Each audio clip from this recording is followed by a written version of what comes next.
Hello nurses, good evening po sa ating lahat. I just want to say thank you po sa ating mga primary supporters, sa ating super chat and super stickers, kung saan sila po naging ating primary supporters sa ating next event sa ating maternal and child health nursing.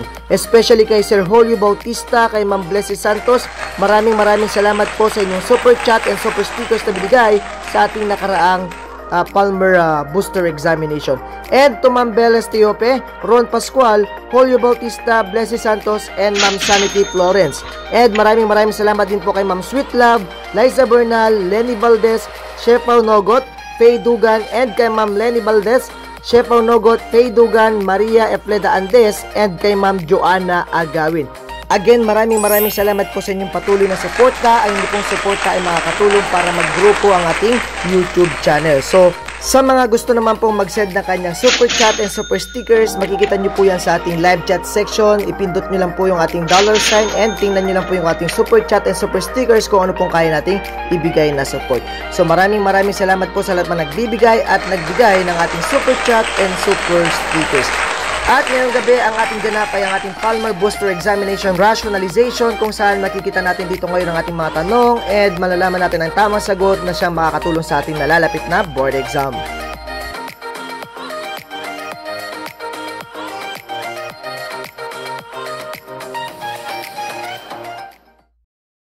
Okay, so let's begin our rationalization with our question number 1. When designing a portfolio, the top page of it should be A, resume, B, letter of referral, C, CPD certificates, or D, cover page. So, tinatanong dito yung top page ng ating portfolio. So, A, B, C, or D. So, take note in your portfolio, there is no correct way on how to organize your documentation. But usually, ang pinaka-top page lagi ng ating nursing portfolio should be a cover page. Okay? Cover page is the correct answer here. So, letter D is the correct answer for question number 1, followed by your resume. Okay? Cover page, then resume. Then, pwede mo nang ilagay dyan yung other documents mo like your TOR, philosophy in life, career goals, CPD certificates, health records, copy of your nursing license, and certifications mo, and mga achievements mo sa ating career. Again, when designing a portfolio, the top page of it should be a cover page. Okay, so letter D is the correct answer here. Then next, for your question number 2, Nurse Arlene has just passed the nursing board examination and set her goals for her nursing career for the next years.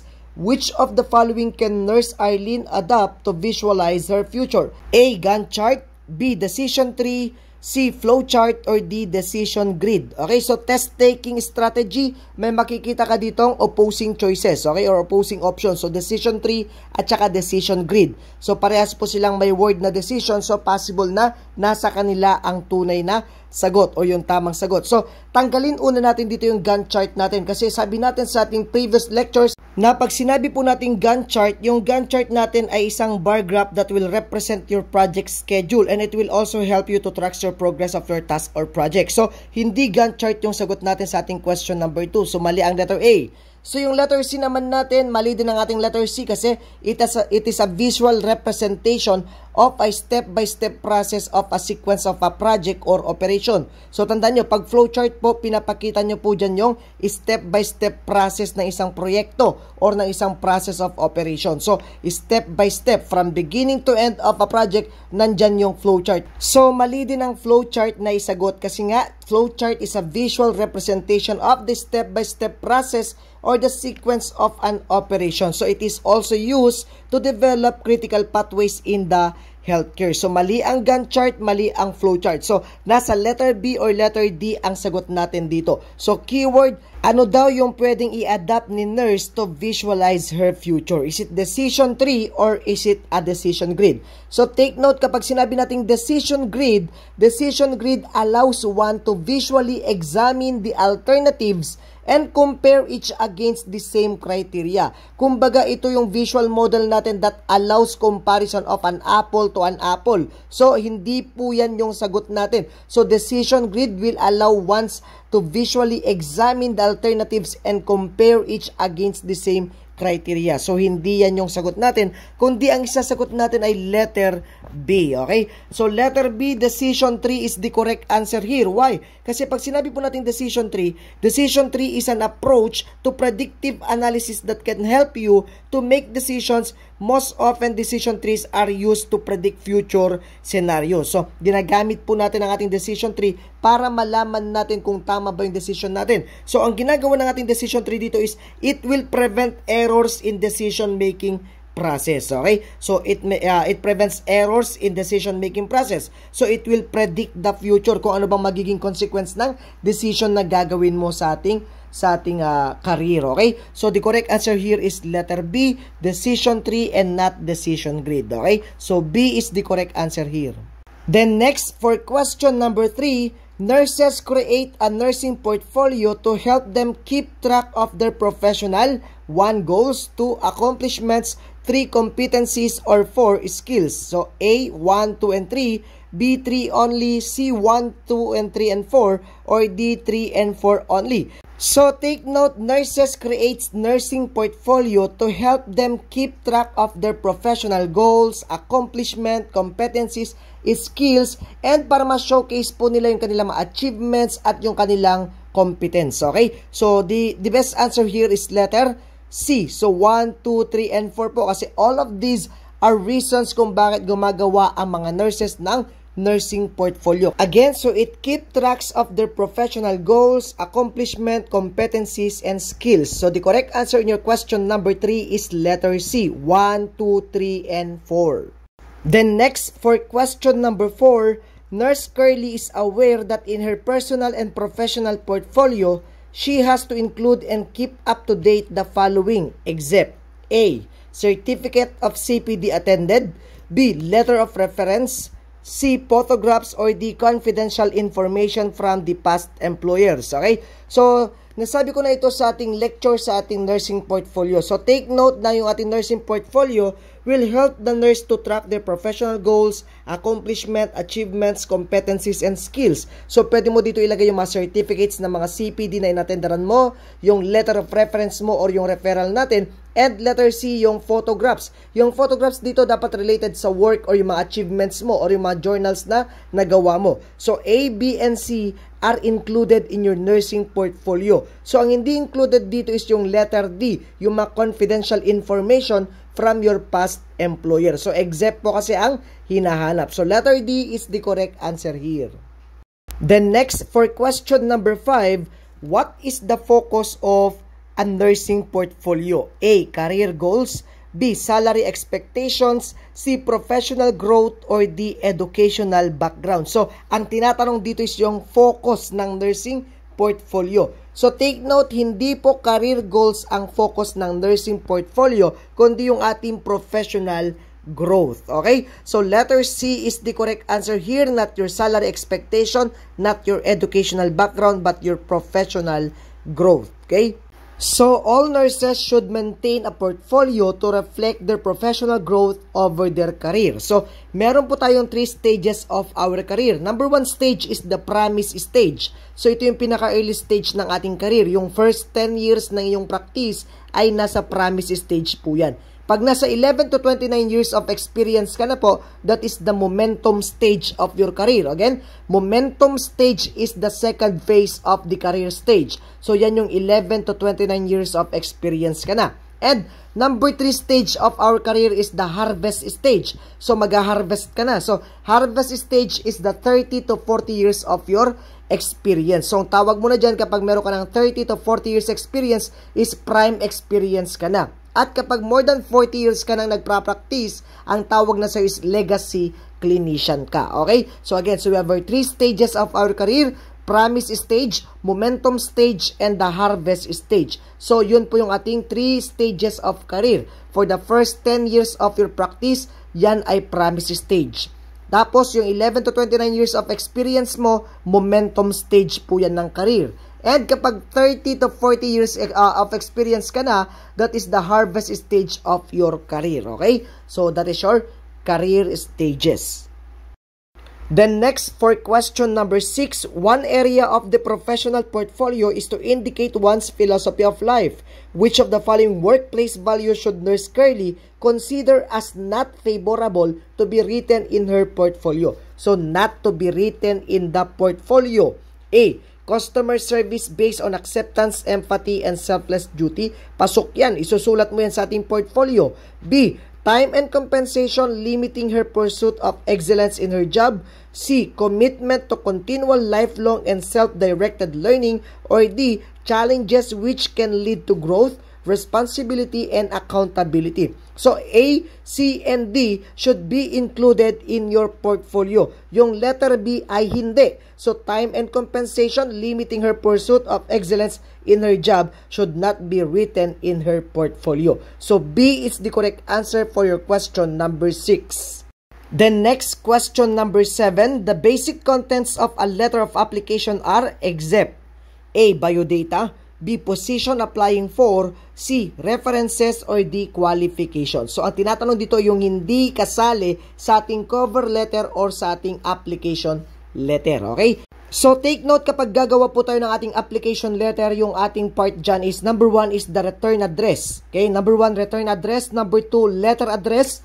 Number 3, yung salutation mo. And number 4 is yung opening paragraph mo. Yung opening paragraph kasi natin dito is the position you are applying for. So, ano ba yung position na ina-applyan mo? So, kasali po yun sa ating letter of application. Then, second paragraph ng ating letter is the source of information kung saan mo nakuha or saan mo nalaman na may job vacancy na gusto mong applyan. So, yung job vacancy na yun ay nalaman mo kanino. Then next, yung third paragraph ng application letter is the summary of your background, okay? Yung skills mo, yung qualification mo, yung work experience mo na pwedeng mag-fit doon sa position na ina-applyan mo. And take note, number 5 is the list of your reference person. So, kasali din po yan sa ating letter of application. So, 3 to 4 reference person dapat ang ilagay mo sa ating letter of application. And, kasali din dyan yung closing remark natin.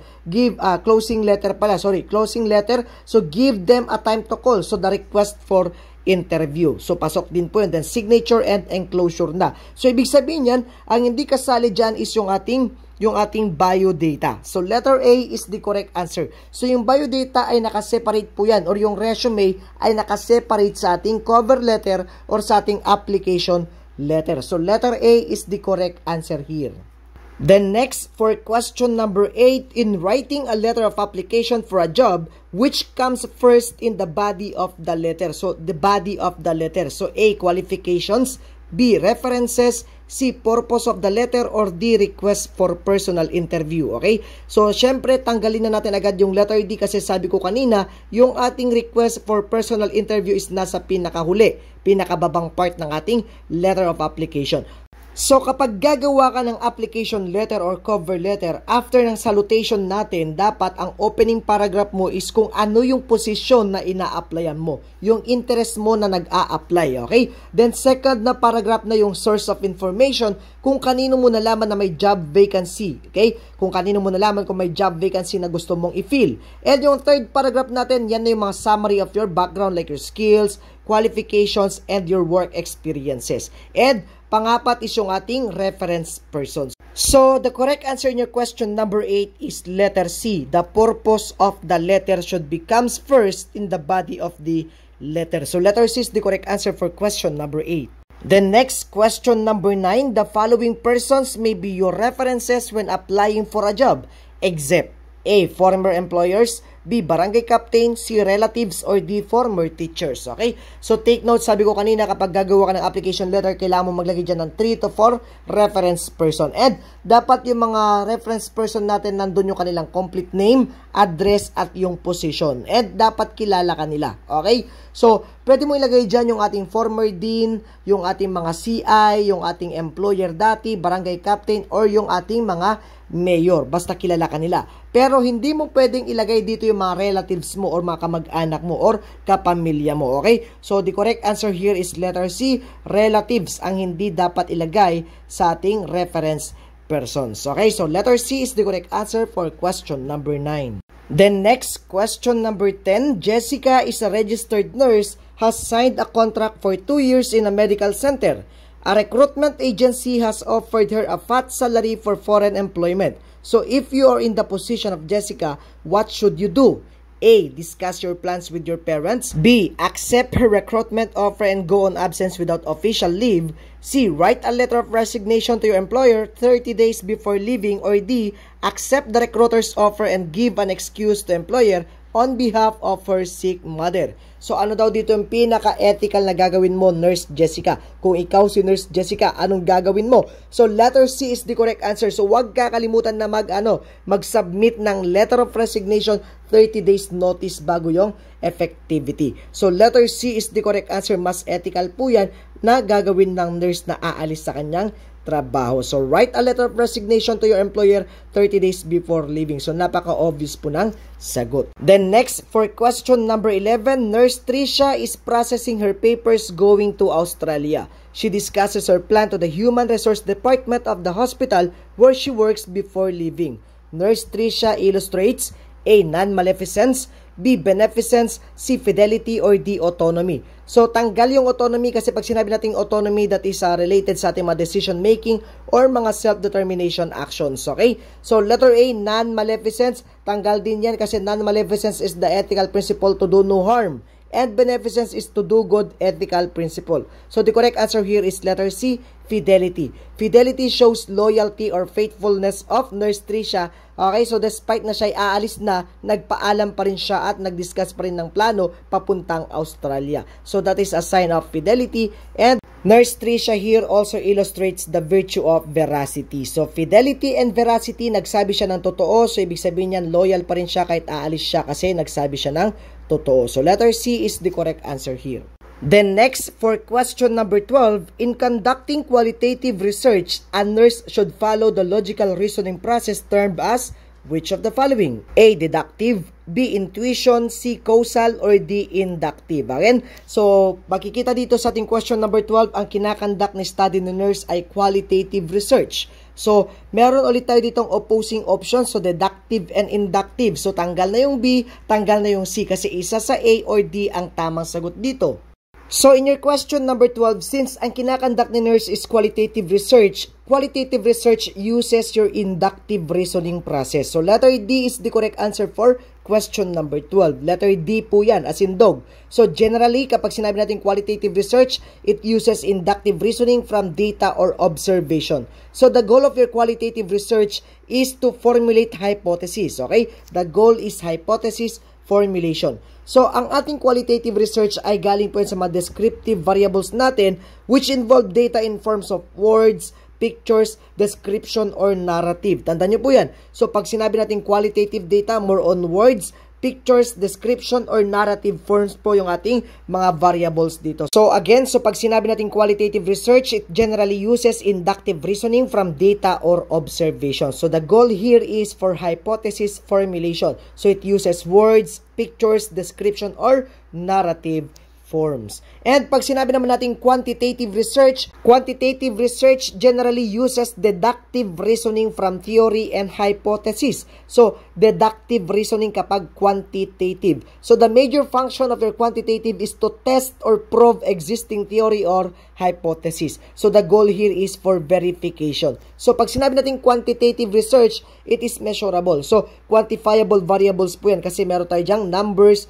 mga counts, or it can be measured. Okay, so numbers po, numerative po yung ating quantitative and that is deductive reasoning process. So letter D is the correct answer for question number 12. Pag qualitative, that is inductive reasoning. Kapag quantitative, that is deductive reasoning. Kapag qualitative, more on words and pictures. Kapag quantitative, more on numbers that can be measured. Tandaan nyo po yan. So again, for the question number 12, that is inductive reasoning process. So letter D is the correct answer for question number 12. So mali ang B, mali ang C. So letter D is the correct answer here. Then next, question number 13, the Code of Ethics adopted all the principles under the A. Code of Good Governance, B. Patient Bill of Rights, C. ICN Code of Ethics, or D. American Nurses Association's Code of Ethics. So, saan daw po ito galing? Ano daw yung inadapt ng ating Code of Ethics? Adopted all the principles under D. So, tanggal na po dyan yung letter B, Patient's Bill of Rights. So, wala pong ina-adapt sa ating Code of Ethics sa ating Patient Bill of Rights. And the word is all the principles. Take note with the keyword all the principles. So, alin dito yung inadapt natin lahat ng principle niya? A, B, C, or D. So, tanggal na nga yung B. So, A, C, or D. So, tanggal na rin yung ating letter D, American Nurses Association. So, A or C na lang para mas madali. So, take note, in your question number 13, the Code of Ethics adopted all the principles under the Code of Good Governance. So, letter A is the best answer here. So, the Code of Ethics adopted all the principles under the Code of Good Governance. So, makikita po natin dito, promulgation of the Code of Ethics for registered nurses, whereas the Board of Nursing has the power to promulgate a Code of Ethics for registered nurses in coordination and consultation with the accredited professional organization known as the Philippine Nursing Act of 2002. Okay? So, sabi dito sa akin, nakabox na ng red, whereas in the formulation of the Code of Ethics for registered nurses, the Code of Good Governance for the profession in the Philippines was utilized as the principal basis therefore. So, all the principles under the said code were adopted and integrated into the Code of Ethics as they apply to the nursing profession. So, ibig sabihin yan, inadapt lahat ng ating BON yung nasa mga principle ng Code of Good Governance at nilagay nila yan sa ating Code of Ethics. In-integrate po nila yung mga principles galing sa Code of Good Governance papunta sa ating Code of Ethics. Okay? So, the correct answer here for question number 13 is letter A, Code of Good Governance po yan. Then next, for question number 14, a nurse is dedicated to furthering her education, taking continuous education classes whenever possible, and keeping up with new advances as reported in nursing journals. This dedication reflects which ethical principle? A. Justice, B. Beneficence, C. Veracity, or D. Confidentiality. So, in your question number 14, wala pong kinalaman yung veracity at confidentiality dyan. So, A or B na lang yung ating pagpipilian. So, eliminate C and D. So, justice po ba yan or beneficence? So, take note, siya ay nag-aaral, nagfa-further po siya ng kanyang education. So, ibig sabihin, nabe-benefit po siya dito. So, letter B is the correct answer. So, beneficence is the ethical principle which reflects the situation. So, letter B is the correct answer here. Okay? The situation reflects the ethical principle of beneficence kasi nabe-benefit po yung nurse kapag siya po ay nag-undergo ng continuing education classes. Then next, for question number 15, which idea statement by the nurse reflects a teleological theory? A. The goodness of an action is based on the intent. B. There are no universal ethical standards. C. Do unto others as you would have other do unto you. Or D. The end justifies the means. Okay? So, take note, teleological theory po ang ating tinatanong dito. So, yung ating number 15, letter C, do unto others as you would have other do unto you. That is a form of altruism principle and that is the golden rule. Okay? So, hindi po yan yung ating teleological theory. So, in your number 15, the correct answer here is letter D. The end justifies the means. Kasi pag sinabi po natin teleological theory, that is the utilitarianism principle. And utilitarianism principle supports the end that justifies the means principle. So, letter D is the correct answer. Okay? Again, so pag sinabi natin teleological theory or the utilitarianism, it supports the end that justifies the mean principle. Letter D is the correct answer here. The next, number 16, Mrs. C rides the elevator to the 5th floor where her husband is a patient. While on the elevator, Mrs. C overheard two nurses discussing about the patient and his potential prognosis. The nurse are violating which of the following ethical principle? Okay, so lumabas po ito last board exam. So narinig daw ng ating isang patient yung client yung ating dalawang nurse na nag-uusap, and they are discussing about the patient and the potential prognosis of the patient. So, ibig sabihin po niyan, they are violating the confidentiality of your medical information. So, letter B is the correct answer here. So, hindi po yan autonomy, hindi po yan beneficence, at hindi rin po yan non-maleficence. So, that is all about your confidentiality kasi related po yan sa ating medical condition. So, letter B is the correct answer here. Then next, for question number 17, what parts of the nursing process cannot be delegated? Select all that apply. 1. Assessment. 2. Nursing diagnosis. 3. Plan outcome. 4. Interventions. Or 5. Evaluation. Cannot be delegated po ang tanong. So, hindi pwedeng i-delegate. So, bawal i-delegate ang assessment. Alam po natin yan. So, yung ating assessment, teaching, bawal po yan. So, mga critical at saka mga sterile procedures, bawal din po yan. So, what parts of the nursing process cannot be delegated? So, bawal i-delegate ang assessment, bawal i-delegate ang nursing diagnosis, bawal din i-delegate yung ating planning or yung outcome identification, and bawal din pong i-delegate yung evaluation, okay? So, pwede ka mag-delegate ng mga interventions or mga activities. Bawal lang yung ating number 1, number 2, and number 5. So, except yung number 4 dito. So, bawal lang 1, 2, 3, and 5. So, the correct answer here is letter C. Okay? Then next, number 18, as a newly licensed nurse employed in a tertiary hospital, you are required to attend Continuing Professional Development or CPD program. When the training program is for the enrichment of nurses in the hospital, it is called A. Informal Training Program, B. Formal Education Program, C. Self-directed learning, or D. In-service training program. So, take note, keyword is mga nurses na nasa hospital, in the hospital. So, that is a form of in-service training program, okay? Para mas ma-improve po yung ating practice na nasa hospital. So, letter D is the correct answer here. So, it is known as the in-service training program kasi yan ay para sa mga nurses employed in the hospital. Sasagutin po yan ng hospital. So, letter D is the correct answer here, in-service training program. And next, number 19, in healthcare facility, a planned program of loss prevention and liability control refers to A. Quality assurance, B. Critical pathways, C. Risk management, or D. Peer review. Okay, so keyword, planned program of loss prevention and liability control.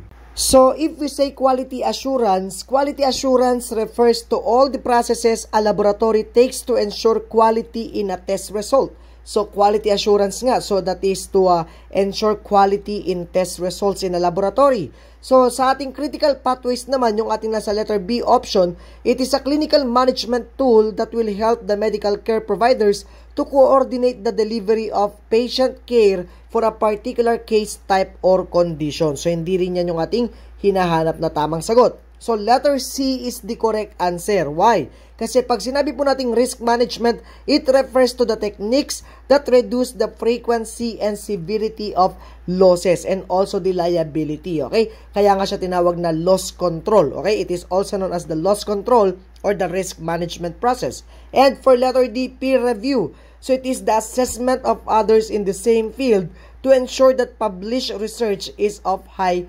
quality. So, in your question number 19, a planned program of loss prevention and liability control refers to risk management process. So, letter C is the correct answer here. Then, next question number 20, Diaz is a new charge nurse in a COVID-19 unit. He is not satisfied with the way things are going in his unit. Patient satisfaction rate is 60% for 2 consecutive months and the staff morale is at its lowest. He decides to plan and initiate changes that will push for a turnaround in the condition of the unit.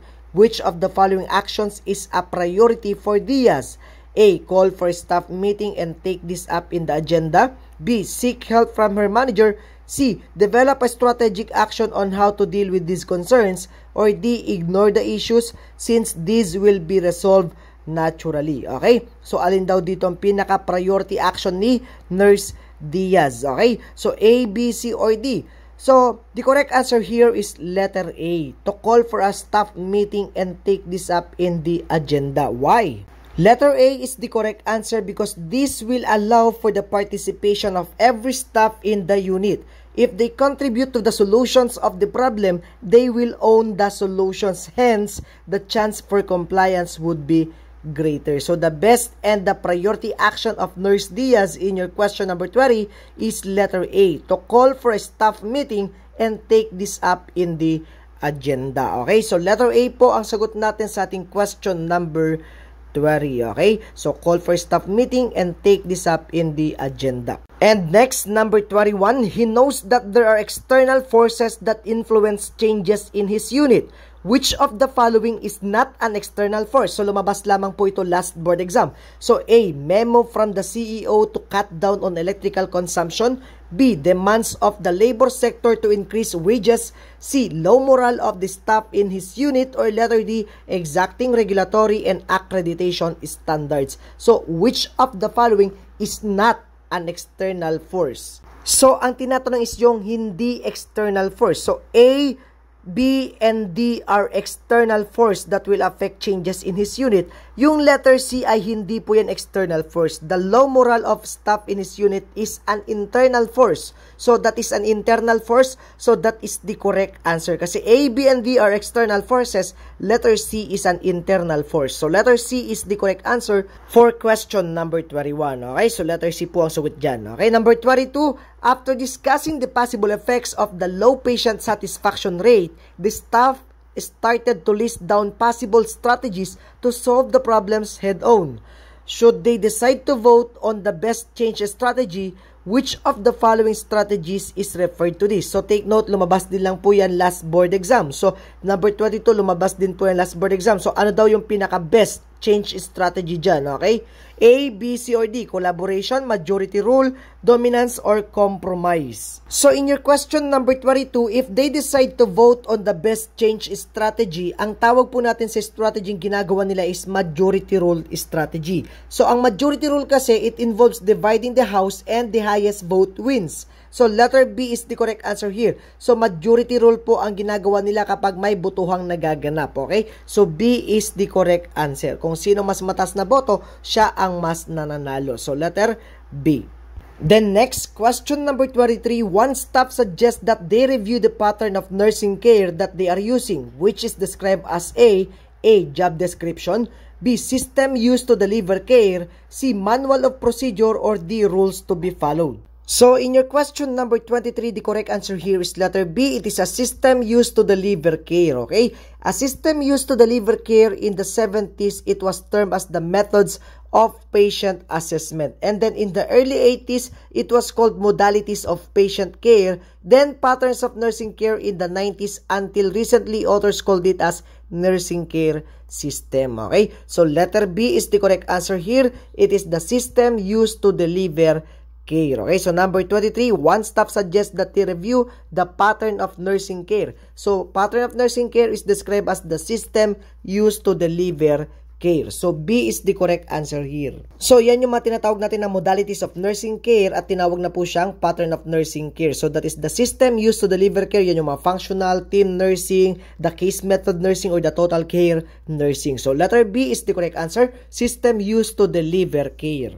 And next, number 24, type of research guided by research questions and data are collected from a small number of subjects allowing an in-depth study of phenomenon. Okay? A, ethnographic, B, quantitative, C, qualitative, or D, phenomenological. Okay? So, take note, hindi porket may phenomenon dyan ay phenomenological na po yan. So, mali po yan. So, take note that your type of research guided by research questions and data collected from a small number of subjects and it allows an in-depth study is known as the qualitative research. So, letter C is the correct answer here, okay? So, hindi po siya quantitative, siya po ay qualitative research type. So, letter C is the correct answer here. So, again, if the research type is guided by research question and the data are collected from a small number of subjects allowing an in-depth study of phenomenon, that is a qualitative research type. and if it describing phenomena or seeking test hypothesis or answering research question using statistical method, kasi numerical po yung data dito, that is quantitative naman po. Yung phenomenological naman natin, it studies your life experiences of your subject. At yung ethnographic naman natin, it studies your cultural po, okay? Yung culture ng ating mga subject. So hindi po yan ethnographic, hindi po yan phenomenological, that is a qualitative type of research. Letter C is the correct answer. Ang keyword sa quantitative, it uses statistical method and it tests the hypothesis by research questions. Then next, question number 25, the nurse develops the following hypothesis. Elderly women receive less aggressive treatment for breast cancer than do younger women. Which variable would be considered to be the independent variable? A. Degree of treatment received. B. Age of the patient. C. Type of cancer being treated. Or letter D. Use of inpatient treatment. So take note, ang hinahanap po natin dito, nurses, is the independent variable or the cause of the study. The presumed cause of the study. Kasi pag sinabi natin independent, the cause of your study. And pag sinabi naman natin dependent variable, that is the effect of the study. So take note that the independent variable here is the age of the patient. So letter B is the correct answer here, okay? So age of the patient is considered as the independent variable and the degree of treatment received is the dependent variable. Again, the independent variable here is the age of the patient while the degree of treatment is the dependent variable. Tapos yung type of cancer being treated and the use of inpatient treatment would be the extraneous variable. Okay? So again, so independent variable here is the age of the patient kasi yan po yung tinatawag natin na presumed cause of your study. And the effect is the degree of treatment received. Okay? So yun po ang ating tatandaan. So letter B is the correct answer for question number 25. Again, sa mga gusto pong magbigay na kanyang support or mag-send na kanyang support sa ating channel, you can send me a super chat or super stickers na makikita nyo po sa ating live chat section at hanapin nyo lamang po dyan yung ating $sign and hanapin dyan yung super sticker or super chat and tingnan kung ano pong pwede natin ibigay na support sa ating YouTube channel. Sa mga magbibigay po na kanyang support ngayon, ito po ay magiging suporta sa ating susunod na mga events like your maternal and child na ating exam sa 25. Okay? So maraming salamat po sa mga nagbibigay at sa mga magbibigay na kanyang support sa ating YouTube channel. Okay, so then next, number 26, research utilization has often been A. Neglected in the literature, B. Denied by publishers, C. Reported in the literature, or D. Spurned by EBP or the evidence-based practice. Okay, so research utilization has often been reported in the literature. So research utilization has often been reported in the literature, and take note that obstacles to using nursing research in practice includes the lack of education, lack of beliefs and attitudes, and the lack of support and resources. So, pagtanayin naman kayo sa board exam kung ano yung mga obstacles natin sa ating paggamit ng nursing research, it includes your lack of education, lack of beliefs and attitudes, and lack of support and resources kasi magastos din ang ating research. So, many nurses don't understand research because research is like a foreign language, okay? So, many nurses don't understand research because research is like a foreign language and research is often not valued because it costs too much, okay? Mahal po kasi pag ito ay research, magastos. And nurses have responsibility to use research because research is the hallmark of the profession, okay? So, tandaan nyo po yan. So, these are the common board concept about your research. So, in your question number 26, research utilization has often been A, B, C, or D. So, ang sagot natin dyan is letter C. Research utilization has often been reported in the literature, okay? So, C is the correct answer for question number 26. Then next, for question number 27, many nurses don't understand research because A. Research isn't necessary for their practice. No, it is necessary for the practice. B. Most nurses are too old. C. Research is like a foreign language. Or D. Patients don't expect them to use research. Okay, so nasabi ko na yun kanina, many nurses don't understand research because research is like a foreign language. Okay? So, letter C po ang ating sagot sa ating question number 27. So, many nurses don't understand research because research is like a foreign language. Like a foreign language kasi nga mahirap siyang intindihin. So, letter C is the correct answer here. Okay, the next, number 28. Nurse Min believes that research is significant to the nursing profession. Hence, the study results should be disseminated. This is because research allows A. A special body of knowledge to be generated for use in the healthcare delivery. B. The scope of nursing practice to be expanded into the areas formerly reserved for other disciplines. C. Nursing responsibility to be more specifically defined. Or D. Liability within the practice of nursing to be decreased. Okay, so bakit nga ba? So, number 28, research allows a specialized body of knowledge to be generated for the use in healthcare delivery. So, that is the correct answer here. So, letter A is the correct answer for question number 28. Kasi take note, yung mga research natin, findings natin sa research, nakakatulong po yan for our evidence-based practices. So, nakakatulong po yan para ma-improve natin yung ating healthcare delivery system. So, letter A is the correct answer for question number 28.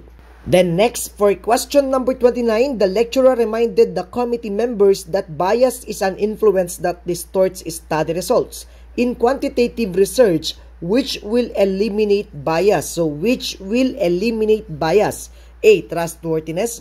B. Credibility. C. Randomness. Or D. Triangulation. Okay? So, alin daw dito yung mag-eliminate ng bias in quantitative research? So, take note na itong question sa ating question number 29 ay lumabas lamang po yan last board exam. So, in quantitative research, randomization will eliminate the bias. So, the correct answer in your question number 29 is randomness. So, always remember, nurses, that randomization is the process of obtaining subjects so that each has an equal chance of being selected for an experimental research or control groups. So, randomization will give equal chances to your subjects to be selected. So, doon pa lang na-eliminate na po natin yung bias of the extraneous variables. Okay? So, how does randomization eliminate systematic bias in the groups of subject? So, madali lang po yan. So, extraneous variables are equally distributed among groups because by randomly selecting subjects, there is a chance that extraneous variables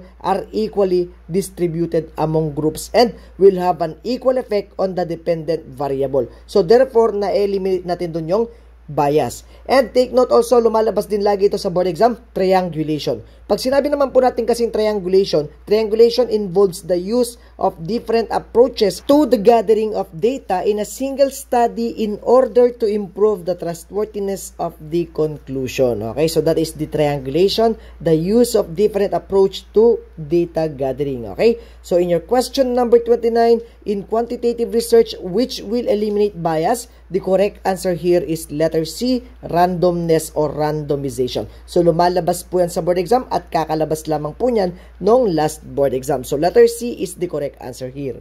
Okay, the next, number 30, which ethical principle is maintained when the subject's identity cannot be linked even by the researcher with his or her individual responses in a research study? A. Justice. B. Beneficence. C. Confidentiality. Or D. Non-maleficence. So, alin daw dito yon kapag di mo malink yung kanyang identity? Okay? So, the correct answer here is letter C. Confidentiality. So, when the subject's identity cannot be linked, that is the confidentiality right of your subject. The right to anonymity and confidentiality exists when the subject's identity cannot be linked, even by the researcher, with his or her individual responses. So, the correct answer for question number 30 is your confidentiality, letter C. Yung non-maleficence kasi natin is to do no harm. Beneficence is to do good, and justice is your fairness or equal distribution. Then next, for question number 31, according to the Code of Ethics, who determines the coverage and scope of the examination for the practice of nursing in the Philippines? A. Professional Regulation Commission. B. Associations of Deans of Philippine Colleges of Nursing. C. Professional Regulatory Board of Nursing. Or D. Professional Association of Philippine Regulatory Boards. So, alin daw dito yung ating nagde-determine ng ating coverage and scope of the examination for the practice of nursing in the Philippines?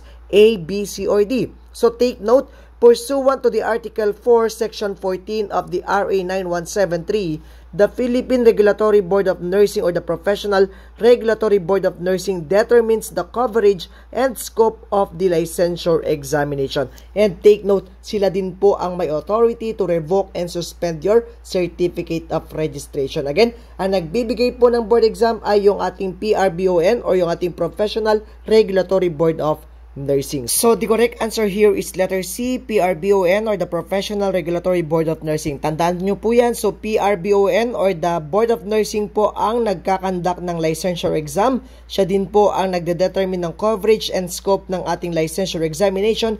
And sila din po ang may authority to revoke or suspend your certificate of registration.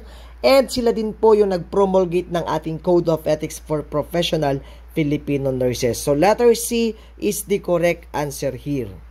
Okay, then next, number 32, the nurse has an obligation to tell the truth when she admits mistake promptly. She manifests A, fidelity, B, veracity, C, respect, or D, autonomy. So, take note, we have our ethical principle to be truthful. So, honesty, truthfulness, or having a credibility of information is the virtue of your ethical principle, veracity. So, letter B is the correct answer. So, pag nagsabi ka ng totoo, honesty means veracity. Pero pag naging loyal ka naman or faithful ka, that is fidelity. Faithfulness or keeping promises to your patient, to your client is a form of fidelity. Pero pag nagsasabi ka ng totoo, truthfulness, or admission of your mistake, that is a form of veracity. Again, pag naging totoo ka, veracity. Pag loyal ka, kinikip mo yung word of honor mo or yung promises mo or yung palabra de honor mo, that is fidelity. Pag autonomy naman, that is related to consent naman yan. So, that is more on a decision making of your patient. Okay? So, letter B is the correct answer, veracity. Then next, for question number 33, brief and concise titles for research papers are said to attract majority of readers. The APA publication manual suggests that research titles should be no more than blank words long. A, 5 to 10 words. B, 10 to 12 words. C, 5 to 15 words. Or D, 10 to 20 words. Again, so APA publication manual po ang tinatanong dito. So take note, when making a research title, it should be not more than 10 to 12 words long. Okay? So pinaka-maximum na po yung ating 12 according to the APA publication manual. Again, so pag gagawa daw tayo ng research title, it should be 10 to 12 words long lang. Hindi lalagpas ng 12 kasi yan po yung pinaka-ideal and standard for your research title number of words. Okay? So letter B is the correct answer for your question number 33. And for the question number 34, how many words are required in an abstract should APA style be followed? What is the correct answer? So A, 450 to 550, B, 250 to 350, C, 150 to 250, or D, 350 to 450. Okay, so take note, tinanong na po yan last board exam, so kakalabas lamang po ng tanong na ito. So take note that when making an abstract for research, according to your APA style, it should be 150 to 250 words. That is according to the APA style that should be followed when making your abstract research. Okay, so letter C, 150 to 250 is the correct answer here. Then next, for question number 35, what is the recommended font size and font style for APA? A, 12 Arial, B, 12 times New Roman, C, 11 Calibri, or D, 11 Lucida Sans Unicode. Okay, so the recommended font style and font size in your APA format is your Times New Roman and 12 font size. So letter B is the correct answer here. Okay, so boy po ang tama sagot dito. That is the recommended font size and recommended font style when making a research according to your APA publication. So letter B is the correct answer, 12 times New Roman. Okay? So ayan, pati mga APA publication ay tinatanong po yan sa board exam. So kamusta naman po ang score ninyo? Okay? So again, so sa mga gusto pa pong magbigay na kanyang suporta sa ating super chat and super sticker, so pwede nyo po akong sendan ng aking sa ating channel ng ating super chat and super stickers. Okay? Para sa ating susunod na event, which is yun yung ating maternal and child exam. Okay, so yun po yung ating maternal and child na gaganapin po sa Miyerkules. So sa mga nagre-reach out po sa akin sa aking Facebook, so pansamantala pong naka-disable yung aking account, so pwede nyo po akong i-contact sa aking email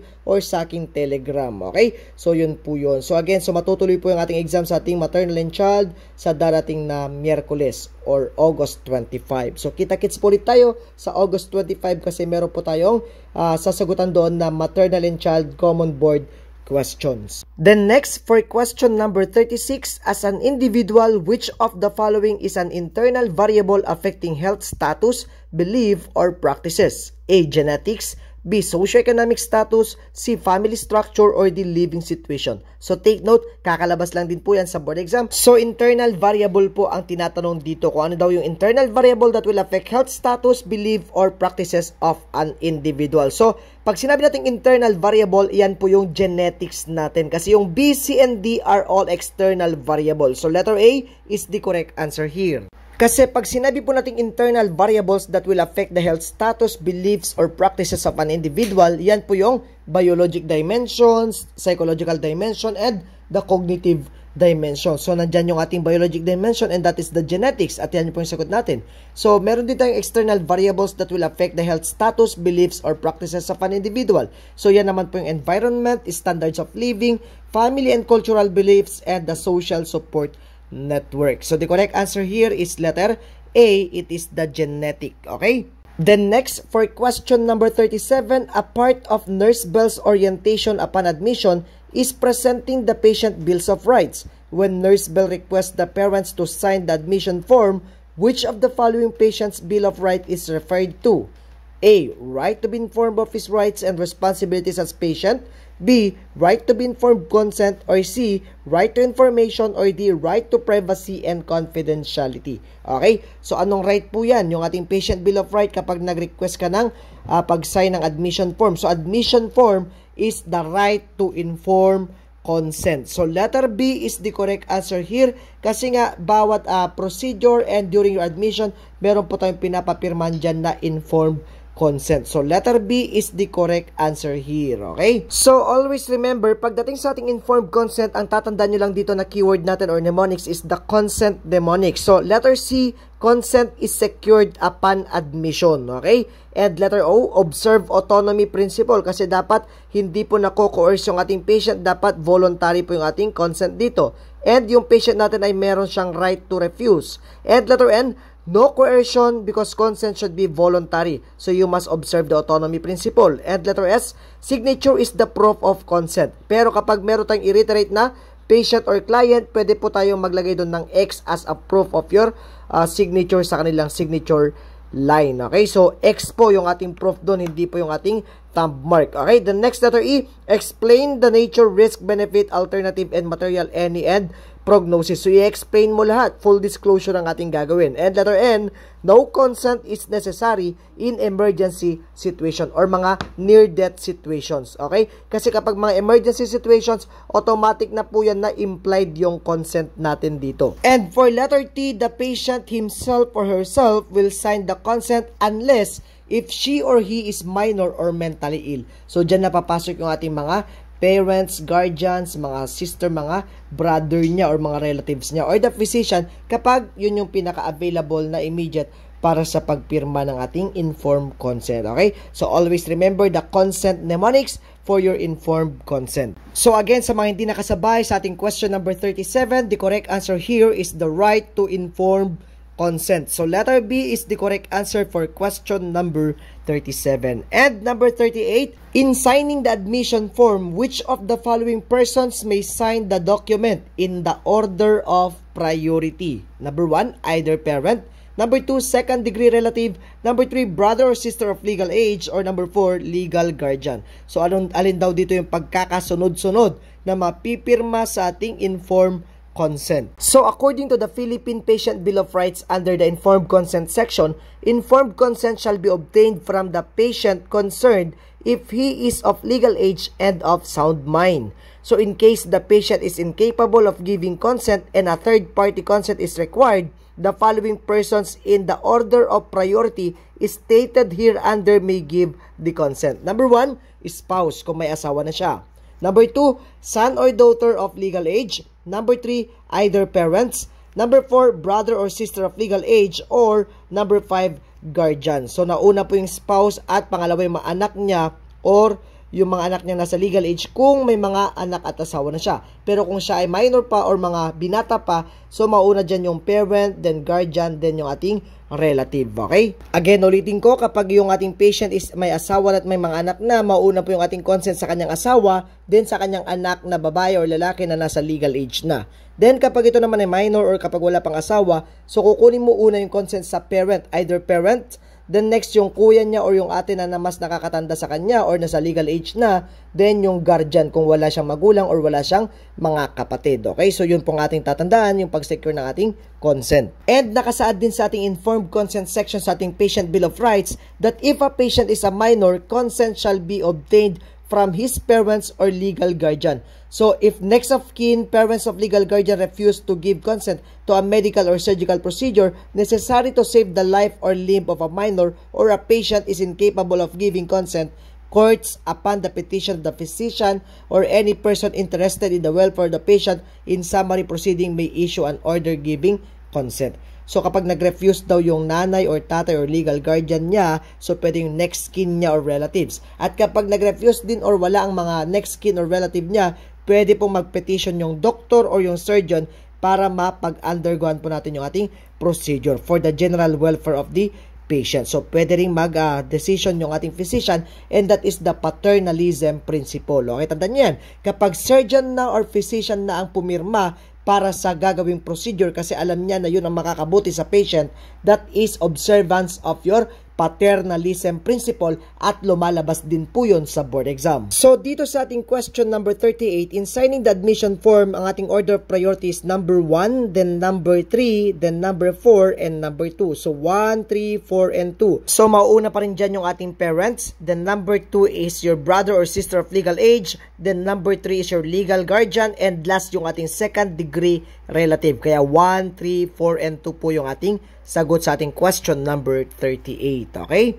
Then next, for question number 39, which law declares that the policy of the state is to promote and upgrade the practice of profession in the country? A. RA 7164, B. RA 9173, C. Code of Ethics, or D. RA 10912. So take note, that is an actual board question also. So common board question po yan. So lumalabas po yan sa board exam. So ano daw yung batas na nag-declare ng policy of the state is to promote and upgrade the practice of profession in the country? So the correct answer here is letter D, the RA 10912. Okay? So take note that in your section 2 of your RA 10912 or the Continuing Professional Development Act of 2016, it is hereby declared by the law that the policy of the state is to promote and upgrade the practice of profession in the country. So the correct answer here is letter D, 10912, or the Continuing Professional Development of 2016. So letter D is the correct answer here. Then next, for question number 40, commitment to continual learning and active participation in the development and growth of the profession are commendable obligations, and it is contained in which of the following? A. Code of Ethics, B. RA 10912, C. RA 7164, or D. RA 9173. Okay, so yan po ay nakapaloob sa ating Code of Ethics. Letter A po yung sagot natin. So A is the correct answer for question number 40. So under the Article 6, Section 16, number 3 of the Code of Ethics for Nurses in the Philippines, nakalagay doon yung ating commitment to continual learning and active participation in the development and growth of the profession. Okay, so yun po yung ating commendable obligation daw under your Code of Ethics. So letter A is the correct answer here. Okay. Then next, question number 41, a common board question also. Nurse thoroughly understands the importance of continuing professional development. So which of the following is the main purpose of continuing professional development? This is to A. Updates one's professional knowledge and competence, B. Acquire a certificate of attendance to add to one's curriculum vitae, C. Establish networking within the nursing profession, or D. Fulfill requirements for an advanced degree in nursing. Okay? So, bakit daw kailangan natin mag-continuing professional development? So, the main purpose here is to update one's professional knowledge and competence. So, letter A is the correct answer. So, syempre, pag-attend ka ng mga trainings and seminars with CPD units, na-update mo yung ating professional knowledge and yung ating competence. So, nakakagain ka dyan naman new skills and new knowledge by attending your seminars, webinars, trainings, or kahit ano pang may CPD units. Okay? So, number 42, the professional development of nurse can be achieved through various ways such as A. Participating in political rallies. B. Attendance in social-civic activities. C. Attending demonstration of baking. Or D. Engaging in CPD programs. So, bagong tanong din po yan sa board exam. So, letter D is the correct answer. So, yun nga, sinabi ko kanina, para ikaw ay makakuha ng ating professional development units or CPD units, kailangan mo mag-engage sa ating mga CPD programs. Yung ating mga CPD units na yan ay accredited po ng ating Professional Regulatory Board of Nursing Council, okay? Yung CPD Council for Nurses. Tandaan niyo yan. So, lumabas din po yan sa board exam. CPD Council for Nurses po ang nag-accredit ng ating mga CPD units. Not the BON, not the PRC, and not your PNA. Again, so, CPD Council for Nurses ang nag-accredit ng ating CPD units. Okay, the next, number 43. So, sa ating question number 43, this technique refers to the use of multiple referents to draw conclusions about what constitutes the truth. So, nasabi ko na yun kanina. So, alin daw dito yan? So, it draws conclusion about what constitutes the truth. The correct answer here is what? A. Delphi technique. B. Meta-analysis. C. Triangulation. Or D. Experiment. So, for the question number 43, this technique refers to the use of multiple reference. So, multiple reference or multiple sources to draw conclusion is triangulation technique. So, letter C is the correct answer for question number 43. Kasi pag sinabi po natin Delphi technique is a qualitative method with series of surveys or questionnaires administered to panel of expert. And pag sinabi naman natin meta-analysis, it is a quantitative, a formal epidemiological study design used to systematically assess the results of previous research to derive conclusions about the body of research. So, pag sinabi natin meta-analysis, it is a way to combine results of multiple studies. That is to provide a more precise estimate of the outcome. And pag sinabi naman po natin experimental research is a study that strictly adheres to a scientific research design. And usually, mga variables dito is manipulated and dapat nasa controlled environment po sila. Okay? So, yun pong ibig sabihin ng ating Delphi technique, meta-analysis, at saka yung ating experimental research.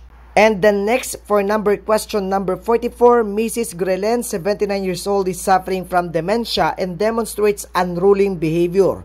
When Nurse Lily describes the patient in her shift report as that awful dirty old woman in bed 15, is an example of what ethical behavior being employed by the nurse? A. Stigma. B. Ageism. C. Gender bias. Or D. Depersonalization or depersonalization. Okay? So, alin daw dito? So, take note that is a form of ageism. Okay? Ageism is, yan yung pagkutya sa mga matatanda, yung mga old na. So, lalo na kapag nilagay mo yung dirty old woman, dirty old man, yung word pa lang na dirty old woman, that is a form of ageism na. Okay? So, that is discrimination of your old or elderly individual. So, ageism po ang sagot natin dyan. Hindi po yan stigma, hindi po yan gender bias, at hindi po yan depersonalization. The correct answer here is, the correct term here is ageism. So, letter B is the correct answer here.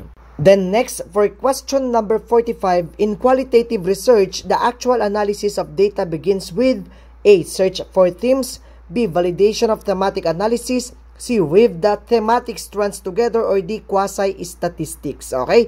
So, in qualitative research, the actual analysis of data begins with a search of patterns and themes. Okay? So, the correct answer here is letter A, the search for themes po yan. Okay? So, in qualitative research, the actual analysis of data begins with search of patterns and themes. So, letter A is the correct answer here.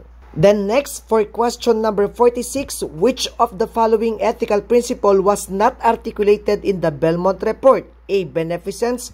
B. Respect for human dignity. C. Justice. Or D. Non-maleficence. So, take note, yung hindi daw na-articulate sa ating Belmont report ang hinahanap natin. So, negative po ang ating question. So, ang hindi kasali dito is yung non-maleficence. Okay? So, letter D is the correct answer here. Kasi, beneficence, respect for human dignity, and justice ay kasali po yan sa ating mga ethical principles or principles ng ating Belmont report. Okay? So, letter D is the correct answer for question number 46. So, take note that the Belmont report is one of the leading works concerning ethics and healthcare research. So, its primary purpose is to protect subjects and participants in clinical trials or research studies. So, this report consists of three principles: beneficence, justice, and respect for person. So the correct answer here is letter D. Non-maleficence is not articulated in the Belmont report.